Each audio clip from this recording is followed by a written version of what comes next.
पुराणों के अनुसार पूर्व काल में शिलाद नाम के एक ऋषि मुनि थे। वो ब्रह्मचारी थे। ब्रह्मचारी का पालन करते करते शिलाद मुनि को बुढ़ापा आ गया। अब उनके मन में एक भय सताने लगा। भय यह था कि बिना संतान उनकी मृत्यु के बाद उनका वंश समाप्त हो जाएगा। इसलिए उन्होंने अपने वंश को आगे बढ़ाने के लिए इंद्रदेव की कठोर तपस्या करने का निश्चय किया। एक दिन उनकी भक्ति से इंद्रदेव प्रसन्न होकर प्रकट हुए। इंद्रदेव बोले, हे मुनिवर, मैं आपकी भक्ति से अत्यंत प्रसन्न हूँ, मांगो क्या वरदान मांगते हो। मुनिवर बोले, हे इंद्रदेव, मुझे वरदान दीजिए कि मुझे ऐसे पुत्र की प्राप्ति हो जिसे मृत्यु छू भी ना सके। इंद्रदेव ने कहा, हे मुनिवर, ऐसा पुत्र देने के लिए तो मैं असमर्थ हूँ। आपकी यह इच्छा तो केवल देवों के देव महादेव ही पूरी कर सकते हैं। आप महादेव की तपस्या कीजिए, आपकी मनोकामना वो जरूर पूरी करेंगे। इंद्रदेव के कहे अनुसार शिलाद मुनि घने जंगलों के अंदर बैठ गए और तपस्या करने लगे। और कई सालों की कठोर तपस्या के बाद उनकी भक्ति से प्रसन्न होकर महादेव उनको दर्शन देते हैं। महादेव ने कहा, शिलाद, हम तुम्हारी तपस्या से प्रसन्न हुए, कहो तुम क्या वर मांगना चाहते हो। मुनिवर ने कहा, हे प्रभु, मुझे आपके समान ही पुत्र चाहिए जिसको मृत्यु छू भी न पाए। यह सुनकर महादेव शिलाद मुनि से बोले, हे मुनिवर, यूँ तो मैं सारे जगत का पिता हूँ, फिर भी तुम मेरे पिता बनोगे।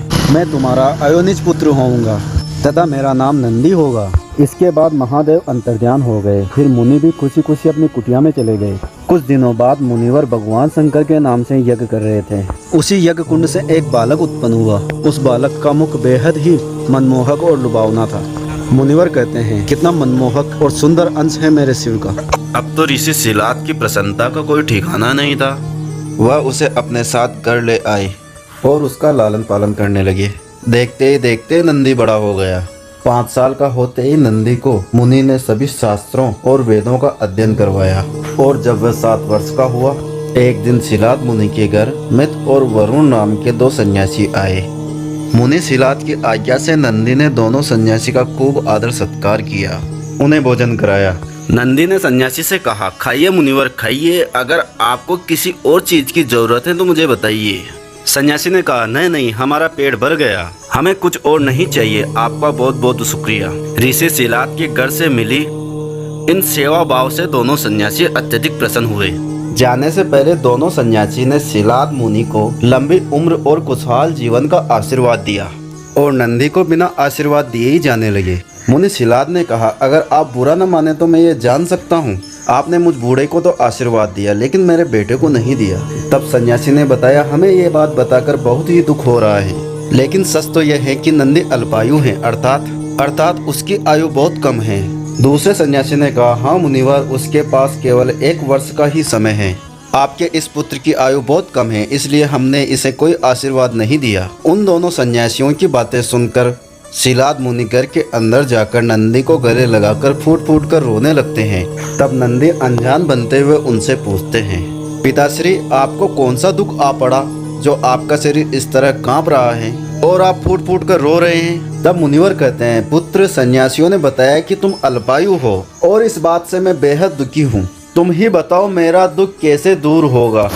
पिता के मुख से ऐसी बातें सुनकर नंदी हंसने लगता है और आपने मुझे स्वयं भगवान शिव के आशीर्वाद से पाया है, तो मेरे इस जीवन की रक्षा भी भगवान शिव ही करेंगे। आप इस बात की बिल्कुल भी चिंता न करो। फिर अगले दिन नंदी अपने पिता से आज्ञा लेकर महादेव की तपस्या करने के लिए भुवन नदी पर चले गए और वहां पहुंचकर नदी किनारे बैठकर कठोर तपस्या शिव जी की करने लगे। बालक नंदी की कठोर तपस्या देख महादेव कुछ समय बीत जाने के बाद नंदी के सामने प्रकट हुए। परंतु जब नंदी ने महादेव को देखा तो वो भूल ही गए कि वे लंबी उम्र के लिए तप कर रहे थे। तत्पश्चात महादेव ने कहा, नंदी पुत्र, मैं तुम्हारी भक्ति से प्रसन्न हुआ, मांगो तुम्हें क्या वर चाहिए वत्स। नंदी ने कहा, प्रभु, मैं ताउम्र आपकी सानिध्य में रहना चाहता हूँ, मुझे सदा के लिए अपने चरणों में जगह दे दीजिए। भगवान शंकर ने कहा, हे शिलानंदन, तुम्हें मृत्यु का भय कहाँ, तुम तो मेरे ही समान हो। तुम अजर अमर बनके सदा ही मेरे संग रहोगे। तुम पर सदा मेरा प्रेम बरसता रहेगा। मेरी कृपा से तुम पर जन्म मृत्यु अपना प्रभाव नहीं डाल सकेंगे। तत्पश्चात शिवजी ने माता पार्वती से कहा, हे देवी, मैं नंदी का अभिषेक करके इसे गणाध्यक्ष बनाना चाहता हूँ। इस विषय में आपकी क्या राय है? माता पार्वती कहती हैं, महादेव, आप नंदी को गणाध्यक्ष पद प्रदान कर सकते हैं, क्योंकि परमेश्वर या शिलानंदन मेरे लिए पुत्र सरिका है, इसलिए है नाथ, ये मुझे बहुत ही प्यारा है। महादेव ने अपने अतुल बलशाली गणों को बुलाकर कहा, गणनायकों, आज से ये नंदेश्वर तुम्हारा स्वामी होगा। नंदी ने कहा, मैं धन्य हो गया प्रभु, मैं धन्य हो गया। इस प्रकार नंदी के समर्पण से प्रसन्न होकर भगवान शंकर ने पहले उसे तो गले लगाया, फिर उन्हें बेल का चेहरा देके उनको अपना वाहन अपने गणों में सर्वोत्तम के रूप में स्वीकार कर लिया। और तभी से शिव जी की मूर्ति के साथ नंदी की प्रतिमा भी स्थापित की जाती है। ऐसा माना जाता है कि शिव जी तो हमेशा ध्यान में लीन होते हैं, हमेशा समाधि में रहते हैं, इसलिए नंदी के कानों में बोलकर उनके भक्तों की आवाज उन तक नंदी ही पहुंचाते हैं।